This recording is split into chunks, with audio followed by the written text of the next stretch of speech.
introduce myself. I'm Rebecca Webster. I'm an associate at Forbes Solicitors. I work predominantly in the antisocial behaviour team, but also in the housing management team and the complex case team as well. So I do quite a broad range of legal work at Forbes. Today, I'm joined with Laura Flint, who's the Learning Manager at Manchester United. Welcome, Laura. Thank you. Thanks for having me. It's very nice to have you here. We've got a jam-packed session this morning, I think. It should take about 45 minutes, but it could roll over to up to an hour, just to let you know. If you've got any questions, please don't raise your hands. Do put them in the comments box, and we'll answer them as we end our presentation.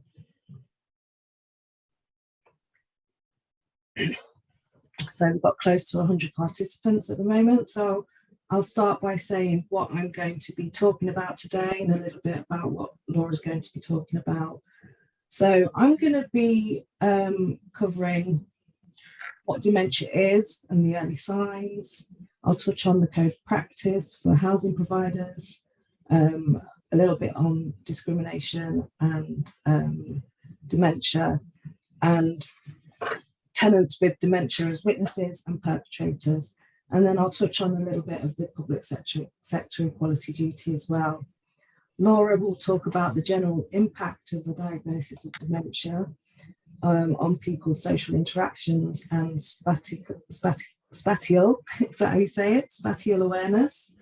She'll also cover the importance of reminiscence and how this can be used as a positive tool to engage with people living with dementia. So let's kick off. So dementia is a subject that is very close to my heart. My nan suffered with dementia. She passed away sadly a couple of years ago. And coincidentally, it was Dementia Action Week last week, ran from the 16th to the 22nd of May. That's an awareness campaign, and diagnosis was the theme of that campaign. So it's becoming more important for housing staff to be aware of and to support people with dementia to manage their homes, and in creating dementia-friendly communities. So what is dementia? Dementia is a broad term that is used to describe a number of different conditions affecting the brain, the most common being Alzheimer's disease, which is a type of dementia, and for most the first signs of problems with their memory, thinking, language or perception. The second most common type of dementia is vascular dementia, and the early signs include problems with planning and organising, making decisions or solving problems. And then the third one is dementia with Lewy bodies, and the symptoms include difficulties with staying focused, experiencing delusions, and problems with movement and sleep. And frontotemporal dementia is less common, but the symptoms include changes to personality and behaviour, and or difficulties with language. Now, there's a point to note on dementia. It's a progressive condition, which means that symptoms are likely to change and get worse over time. And everybody's experience of dementia is different. And I didn't know this, but it is one of the leading causes of death in the UK. So early signs of dementia include memory loss, and early signs of what housing providers are in a position to detect. And where there are concerns, steps should be taken to refer for assessment by a health professional. And the examples are memory loss, problems recalling things that actually happened recently, difficulty concentrating, planning or organising, for example, struggling to make decisions, solve problems or follow a series of steps, such as cooking a meal, problems with language and communication, for example, difficulties following a conversation or finding the right word for something, misunderstanding what is being seen, for example, problems judging distances, such as on stairs, or perceiving the edges of objects and misinterpreting patterns or reflections, being confused about time or place, for example, losing track of the time or date or becoming confused about where they are. Mood changes or difficulty controlling emotions. Examples would be becoming unusually anxious or irritable, sad, frightened, erratic, or losing interest in things. And that can also include personality changes. But with some types of dementia, the person may have difficulty knowing what is real and what isn't. They may see or hear things that are not really there, a hallucination, or strongly believe that things are not true, which is a delusion. And Laura will be exploring dementia awareness and hints and tips for communicating with people with dementia in a little while, which will be helpful for housing providers on the ground. So just some statistics here. According to the Alzheimer's Society UK, there's 34.4 million of us that know of somebody living with dementia in the UK. There's 944,000 people estimated to be living with dementia in the UK, and those recorded with dementia with a dementia diagnosis in May 2020 was 525,315. So you can see the disparity there of people who are actually estimated to be living with dementia and those that are diagnosed. Like I said, diagnosis was the theme of the Dementia Action Week, and that was following a sustained drop in dementia diagnosis rates for the first time ever. So the number of people with dementia is predicted to rise by 1.1 billion by 2030 and 1.6 billion by 2051, which is, it's just astounding.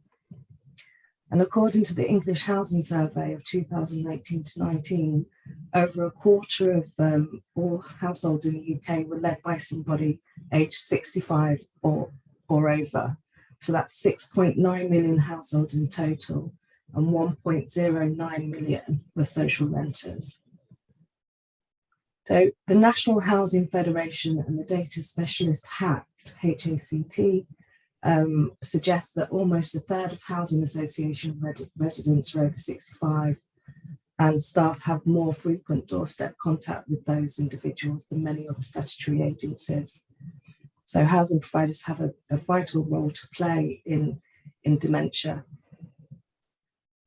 So based on the data, it's a more prevalent issue, and it's therefore really important for housing providers to raise awareness for all staff so that they can integrate dementia awareness into their organisations, ethos and culture, identify signs which may signify dementia, understand the benefits and issues of early diagnosis and intervention, and how to make a referral for an assessment, and to know what support is available. It's also important to improve understanding of and empathy for the individual with dementia and their carers, which enables the housing provider to challenge prejudice and stigma and to improve confidence in communicating with a person with dementia. So I don't know whether you're aware of this, but the Prime Minister's Challenge on Dementia was launched in 2015. It was Challenge on Dementia 2020. There's been no updates other than a progress review in 2018.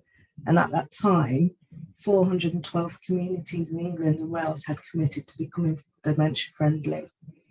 But the aim of the challenge was to make England the best country in the world for dementia care, support, research and awareness. And of the 18 key commitments, there were 4 themes: dementia awareness, health and care delivery, risk reduction, and research and funding. And the aim of it was by 2020, they wanted to see an increased number of people with dementia being able to live longer in their own homes when it is in their interest to do so, but with a greater focus on independent living.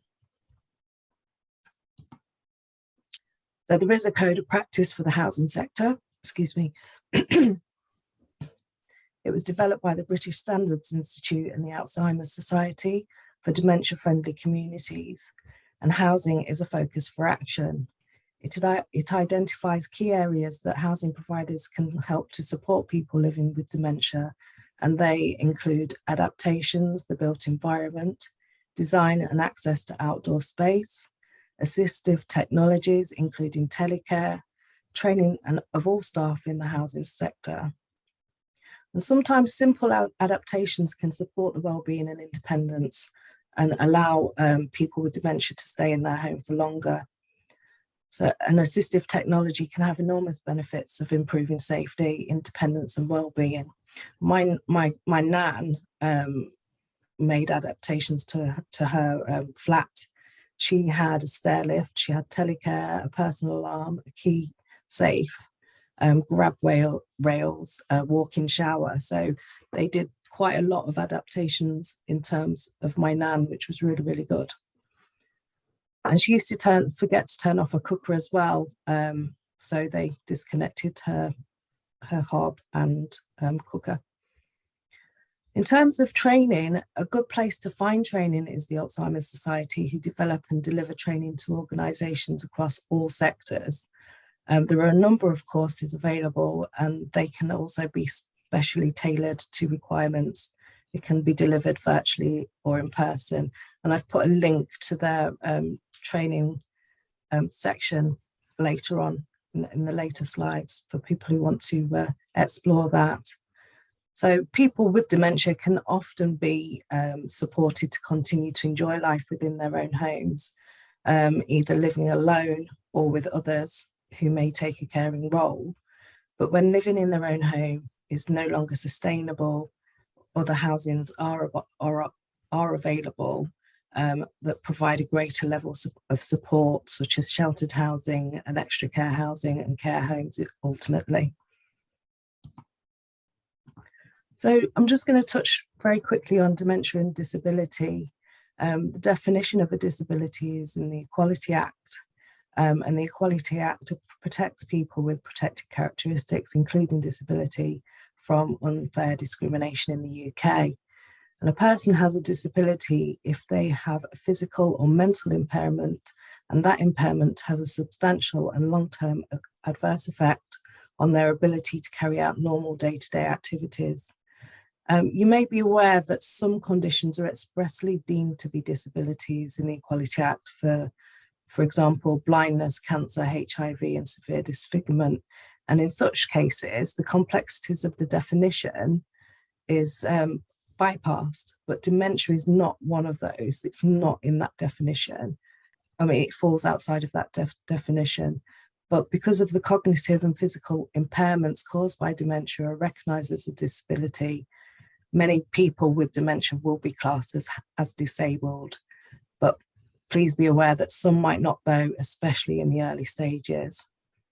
In the earlier stages of dementia, a person's symptoms can be quite mild, and it may not be understood that dementia is causing a person's behaviour or cognitive difficulties, and it can lead to discrimination. So dementia awareness in your organisation is vitally important. So people with dementia as tenants, a little bit about capacity here. The Mental Capacity Act assumes that a person can make their own decisions until proven otherwise, and this includes people with dementia, as I've just said. And knowing a person has dementia is not the reason in itself to assess a person's capacity. There must be a reasonable belief that somebody might lack capacity before assessing it. You should not assume that people with dementia can't make decisions themselves or lack capacity, or even understand that the decisions cannot be made for a person with dementia unless there's evidence that they can't make the decisions themselves.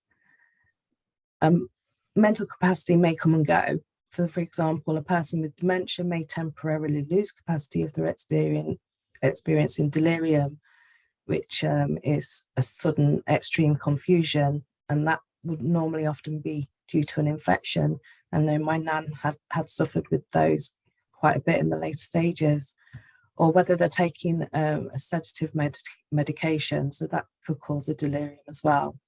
It's essential to weigh up whether the person has capacity each time an important decision has to be made. So it's not capacity is assessed, it can fluctuate. So people with dementia should be given all practical support to make their own decisions. You've got to think about what information a person needs, the best time to discuss it, the best person to explain, help to explain things such as a family member or a carer, and the best way to talk about the decision. And the process of working out whether somebody can make a specific decision at the time it needs to be made is called a mental capacity assessment. If you're concerned about a person's care needs or capacity, make a referral to the local authority for a Care Act assessment. Housing providers can do that.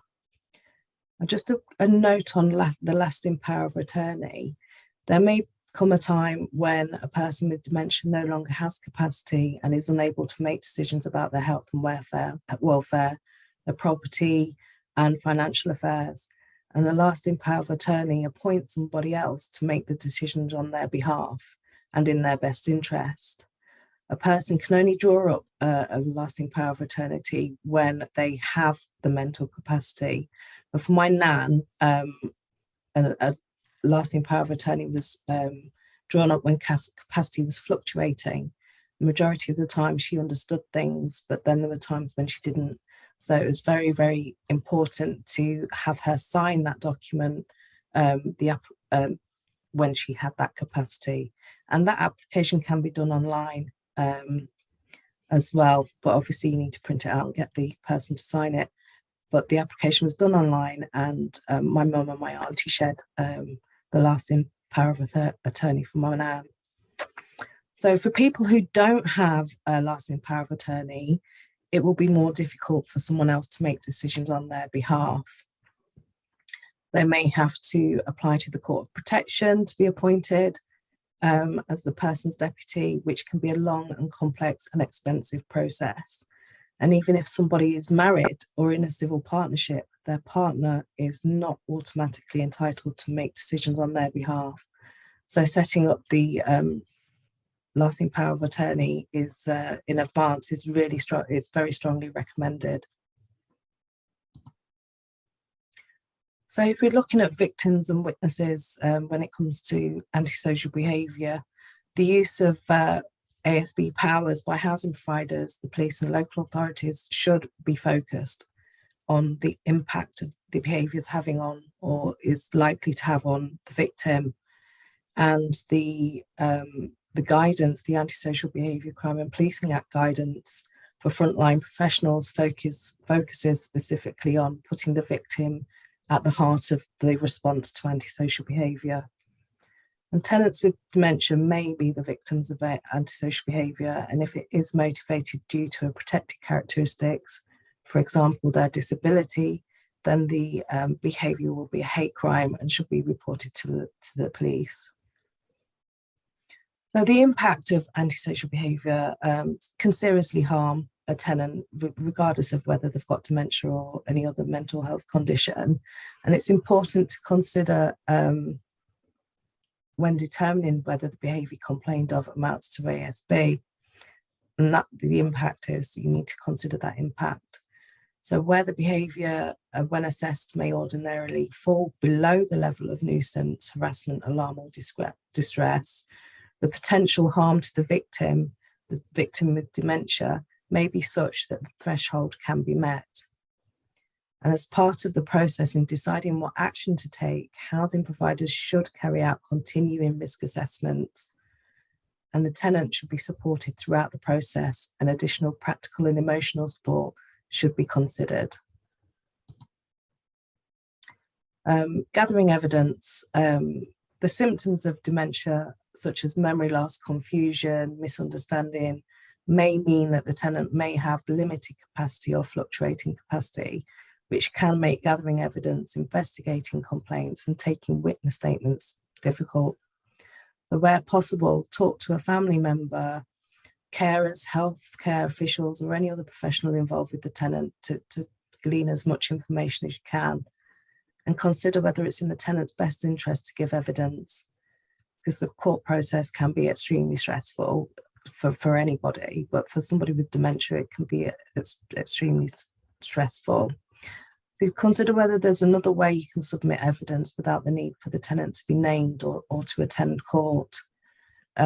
Whether their wider network would be suitable to give evidence, like their family, carers, other tenants that have witnessed it. Has it been witnessed by staff or other third parties, such as contractors? Would they be willing to give evidence on their behalf?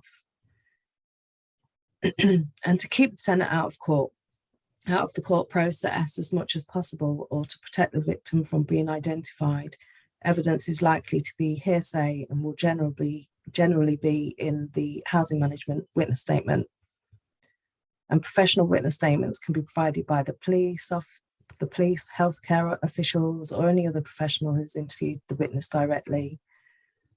So just a point to note that in cases where housing providers do not know of a diagnosis of dementia, or where no diagnosis has been made, complaints by the witness may be a symptom, and awareness is key and should actually prompt a referral to the relevant agencies to allow appropriate support and assistance to be found for the tenant.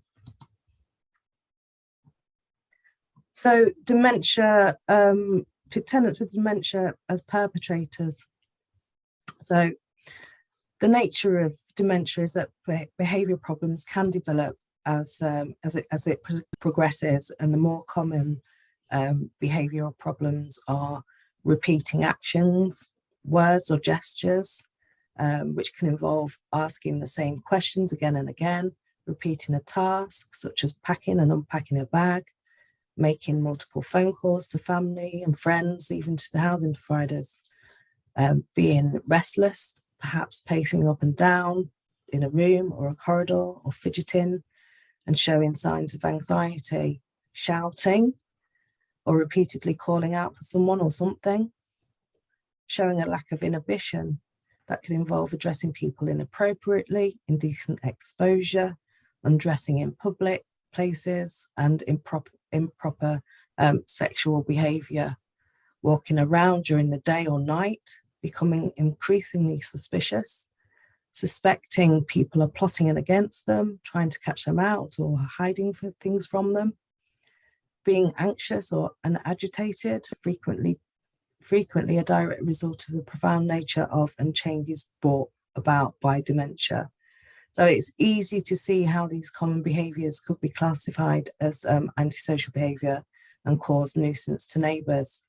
So other indicators to look out for would be forgetting to pay the rent, or the property condition, and repeated kitchen fires. So public duties, the public sector equality duty, this is my last slide. I'm going to pass over to Laura in a moment. But Section 149 of the Equality Act, there's a public sector equality duties on housing providers, because they exercise a public function in allocating and managing social housing and are therefore caught by the duty. And the duty requires housing providers to really think about the needs of the tenants if their behaviour is linked to or a result of their dementia.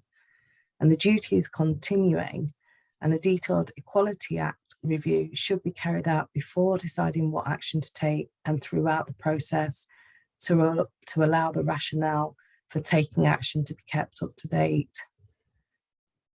Housing providers also need to consider reasonable adjustments under Section 21. Discrimination will occur where there's a failure to make reasonable adjustments for a disabled person. So you should consider whether antisocial behaviour can be improved by tackling the property. Home adaptations allow people to remain in their home for longer by helping them stay active and independent, helping them improve their well-being. And changes to the home, like grab rails, stair lifts, and level access showers, are common. And like I said before, my nan did have adaptations, but also my nan had complaints made against her because she used to fall quite frequently, and neighbours would complain about banging at night time. They put in a stair lift, they gave her a personal alarm, and made those other changes to the property which were necessary after being assessed. When she did get care workers in, they complained about the parking in the car park with care staff and family members attending the property. So, you know, they can be subject to complaints which are just so unfounded or unnecessary. So housing providers are encouraged to support the tenant to move into more suitable accommodation or make changes to their homes before that crisis point. And one final point is that when considering to apply for an injunction against a person with dementia, that housing providers are under a duty to inform anybody or individual that they think appropriate of the application. So social services, maybe their GP, family members even. And if that's on notice, if the injunction's on notice, then that must be done before the application's made. And if it's without notice, it needs to be done before the return hearing. So by doing that, I mean, it's a duty under the Antisocial Behaviour Crime and Policing Act to do that. But it's also a very good opportunity, if it hasn't been taken before, for agencies to get involved with the tenant if they're not already. So the useful links that I've put up are the Alzheimer's Society. There's a whole heap of information on there. The training link is under that, and then I've put a link to the Code of Practice for you to have a look at under there. I'll pass over to Laura now, and we'll take questions at the end of the session. Thank you. Thanks, Rebecca.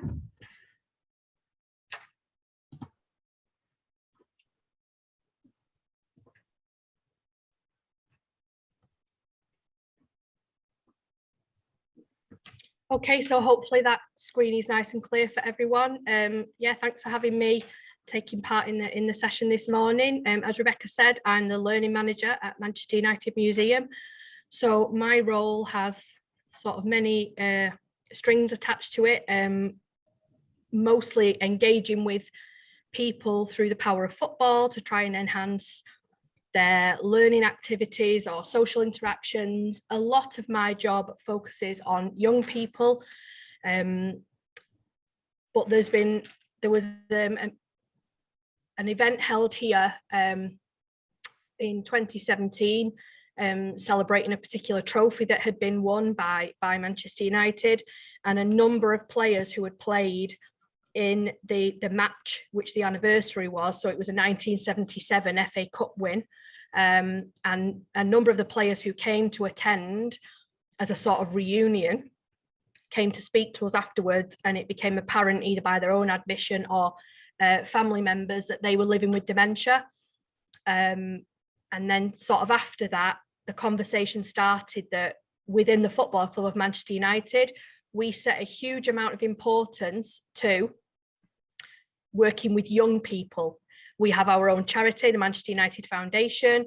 They work exclusively with children and young people, and nothing at that point was being done for older people. Now, obviously, dementia does not just affect older people, but it is more common in people aged over 65, and it was established that there were no social activities being organised by Manchester United for that group of people.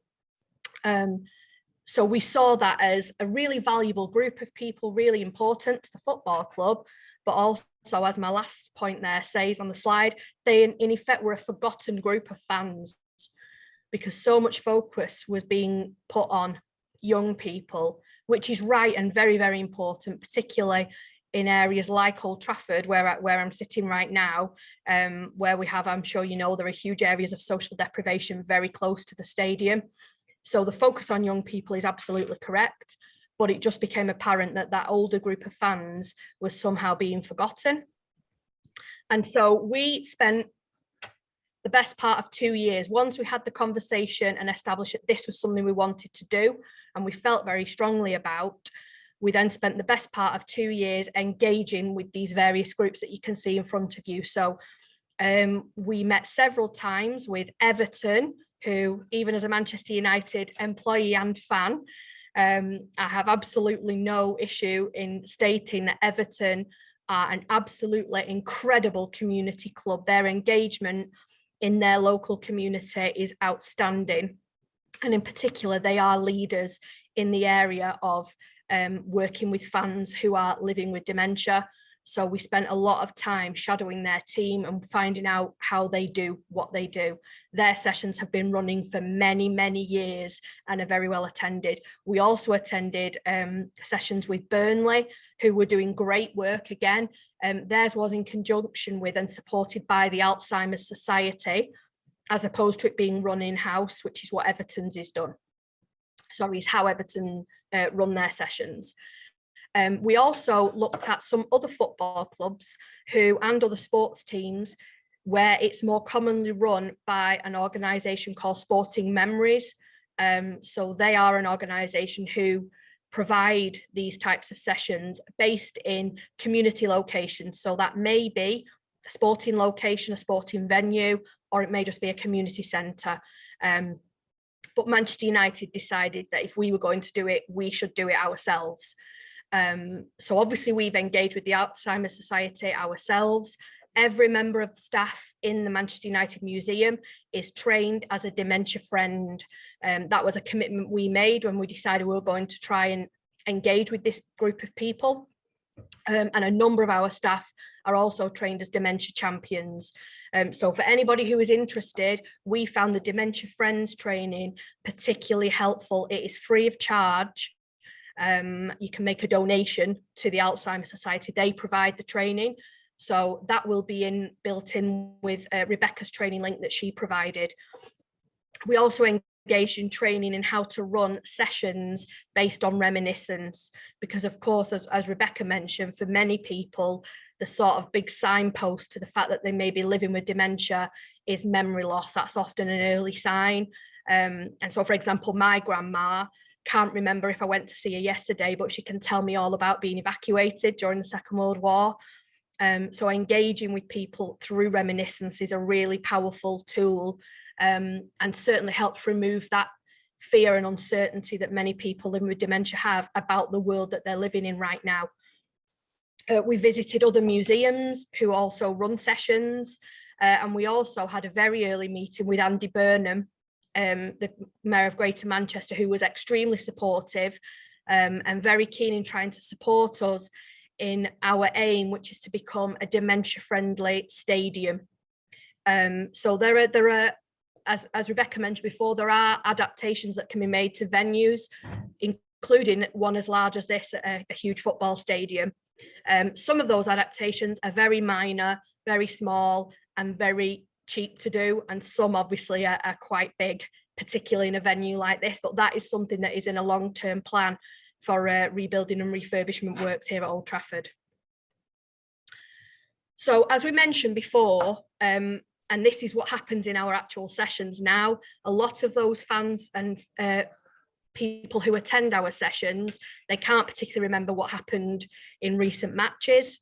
And if you're a Manchester United fan, maybe that's a benefit right now if you can't particularly remember yesterday's game. However, they will come and engage with huge amounts of detail and provide their own very, very valuable knowledge and memories about times gone by at the football club. One of the things we have found so positive is that for those people, it often, particularly when they're not at the very early stages, they're often forgotten members of society and not seen as having much value. Whereas in a venue like this, talking to them about their memories, those memories are very, very valuable to a place like ours. So it really is about engaging with them, but also showing to them that they are still valuable members of society because of the contributions and the memories that they have. We have our curatorial team are collecting oral histories of some of those participants. And so that is really highlighting to them that whilst their engagement in their current circumstances may not be the same as it was, what they can tell us about times gone by is so important. The other big thing that we really found out when we all took part in the Dementia Friends training is the huge impact on spatial awareness. So for example, and again, this is something to think about in terms of adaptations for tenants. And again, for us here at the stadium, a black barrier mat on the inside of a door, because of the impacts on spatial awareness and perception to people living with dementia, a black barrier mat can look like a big black hole in the floor. So often a person living with dementia would be too frightened to step over the threshold into a building if there is a big black barrier mat on the floor. So we actually invited a group of people, a charity, to come and basically assess our museum, which is where our reminiscence sessions are held, to check that we don't have anything like that would be a real barrier to any of the potential participants. Even things like very patterned carpets, where the pattern effect is quite dense and quite a 3D effect. Again, because perception is often significantly impacted, they can feel like the floor is uneven and it can make them feel seasick and they don't want to step foot on particular types of carpet. So plain or less patterned carpet or flooring and not anything with too high a shine. Again, these are adaptations that can be made just to make the person feel more confident and more comfortable. We also found, and again, this is research that's been passed on to us, and a small adaptation that we made, which is that any signage, posters, letters that we provide to any of our participants, it is a black font on yellow paper or on a printed yellow background. Again, because of the impacts on deterioration in eyesight and spatial awareness, those are the most effective colour combinations for a person living with dementia to be able to see. You may have noticed that throughout my sort of contribution so far, I'm constantly referring to the phrase living with dementia.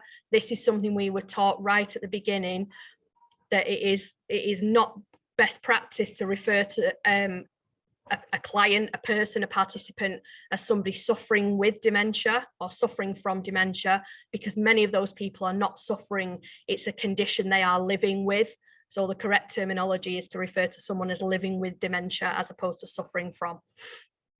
The other big thing that can be impacted is social interaction, particularly in the early stages. If the person themselves is aware that they are forgetting things, or aware, often more embarrassingly for them, that they are repeating things, the person living with dementia often does become embarrassed by that, and even more so their friend, carer, family member, whoever is potentially with them at the time, or in our case, all of our attendees have a friend, family member or carer who attend with them, and they can find it embarrassing.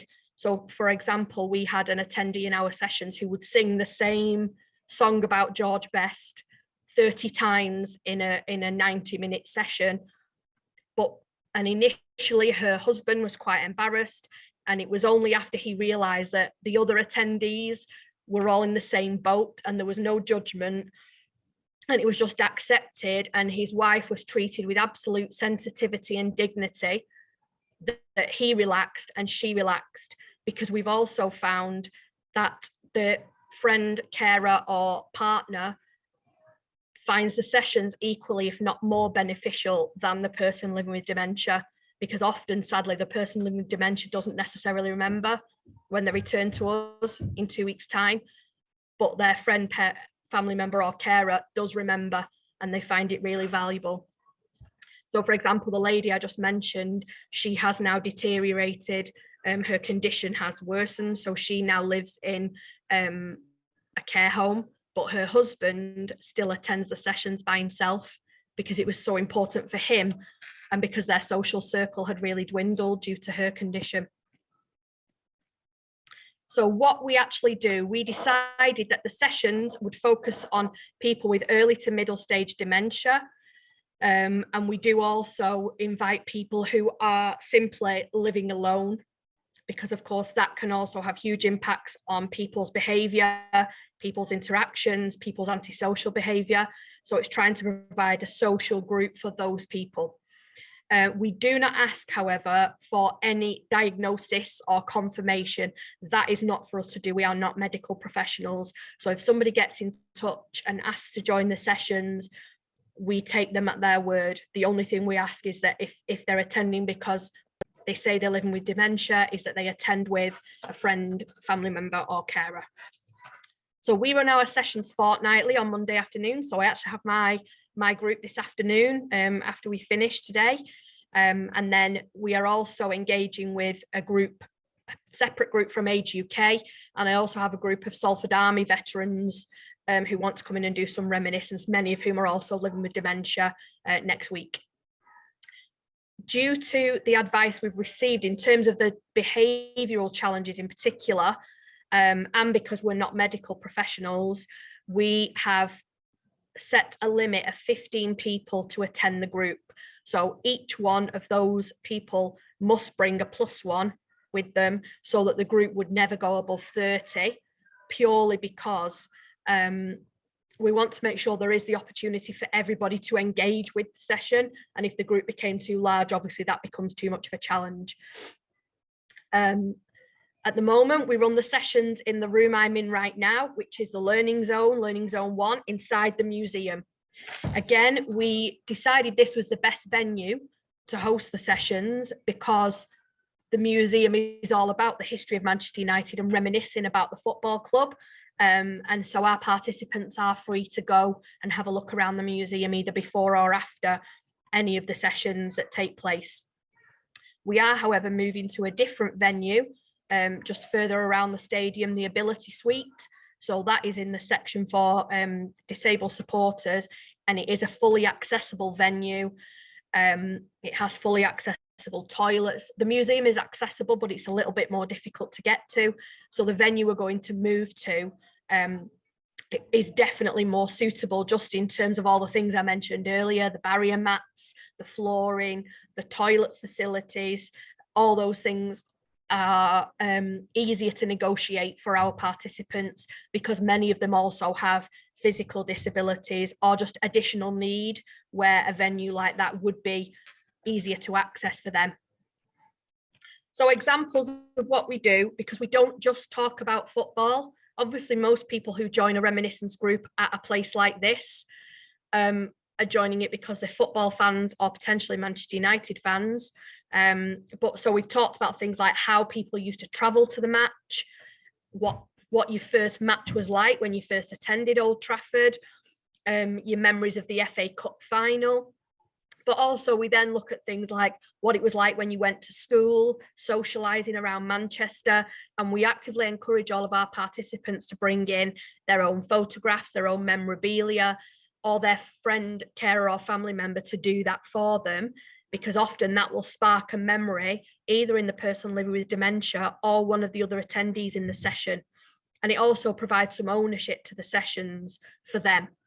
So because our sessions now have been running for 3 years, the group is now quite well established. So some weeks they will take the lead in the session and I will sort of be there to assist as opposed to taking an active role in the session, which is the ideal scenario because we want the participants to be talking about the things that are interesting to them. We also, one of the biggest challenges we found engaging with those people was not being able to do it in person during lockdown. So we did continue to run sessions on Microsoft Teams.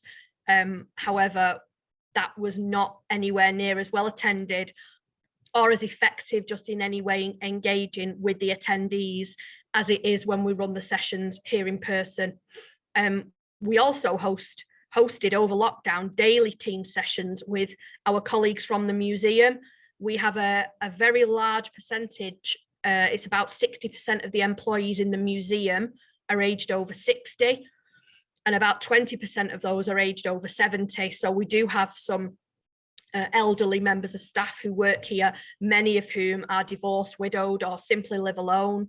And so we try to engage with them just to ensure welfare checks really, but also just to see if they needed anything and make sure that they didn't feel isolated and alone, because I think that's one of the key messages that I would really like to get across, and also that we have learned ourselves through this process, is that dementia can be very, very lonely, both for the person living with dementia and anybody living with them or surrounding them.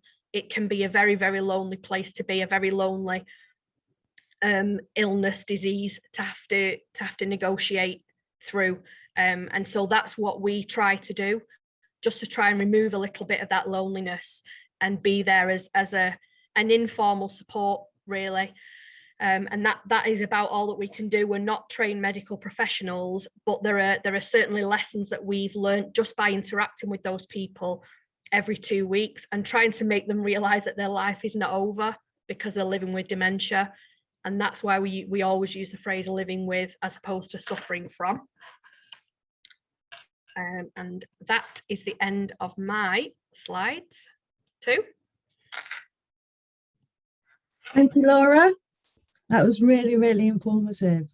And you're doing so much great work. It's amazing. I didn't even know that there were so many things out there for people living with dementia. And I've learned to say living with dementia rather than just a person with dementia. Mm-hmm. So yeah, really great. Thank you so much. I'm going to now try and answer some of your questions.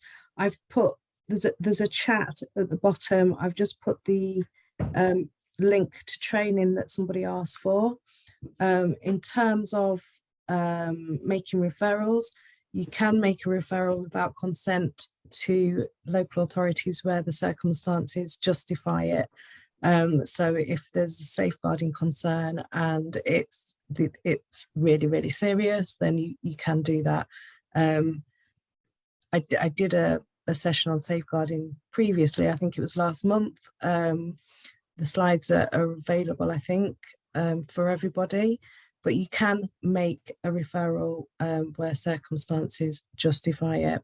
If you want further information, just email me direct, and I'll talk to you about that. I have somebody else saying that the fire brigade will complete a risk assessment once a person has been diagnosed. Yeah, they probably will, which is a good thing, because obviously fires are an issue when people can't remember to turn the hobs or cookers off, just like my nan. She didn't have a fire, but she did leave it on quite a lot. She used to cook quite a lot. She was an avid cook, so she would always leave it on. The biggest issue we have in our sheltered scheme is the resident with dementia is causing the issues, shouting out, verbally abusive, and accusing people going into their property. Residents have run out of empathy. Any advice? Yeah, I mean, I'd obviously need to look at all the information on that, but it depends whether they've got capacity or not. Is it appropriate for social services to do another assessment to see if they need to move into a care home, or you have to explore your options.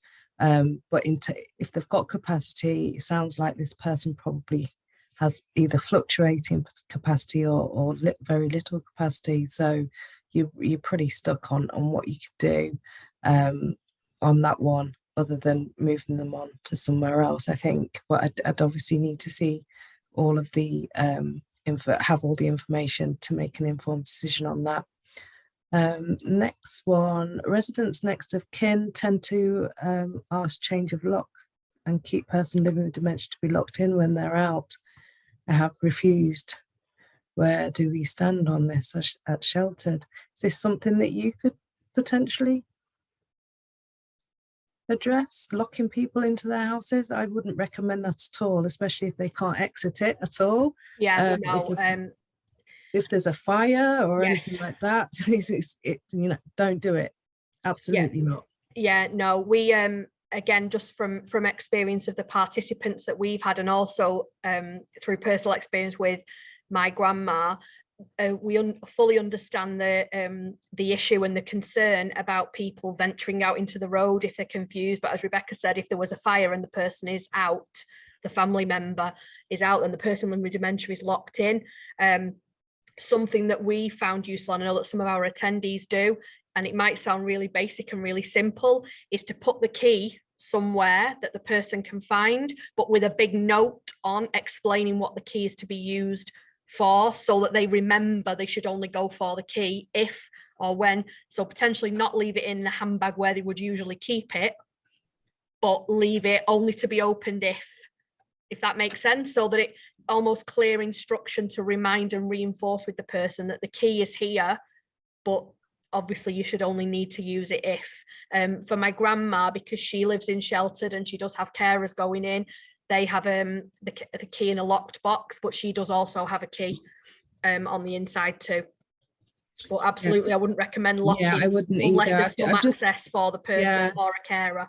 I've just seen that door sensors can be fitted and set up to alert family members, you know, alarm triggers to notify carers if a door is opened as well, which are all very, very helpful.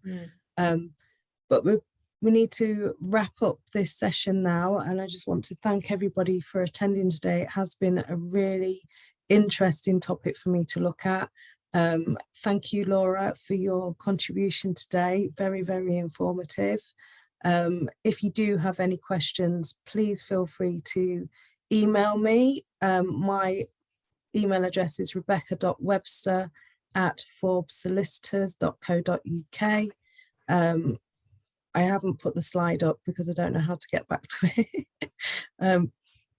Just on that, actually, if you don't mind, if anybody is sort of Greater Manchester area and you do know anybody, whether that's tenants, family members, friends who you think might be interested in attending any of our sessions, I will just pop my email address in the chat box to everyone. Feel free to contact me, or if there's any questions you wanted to ask about what we're doing. So thank you so much for attending. It has been a really great session. And just to let you know, in terms of capacity and litigation, if capacity is something that you want to learn a little bit more about, my colleague Kirsty will be doing a online ASB training session in July. And in terms of the Court of Protection, I will be doing that training in October. We do have an events calendar of mental health issues and ASB, which is every month, but those two are particularly related to dementia, just to let you know. All right, so thank you very much, and have a great rest of the day.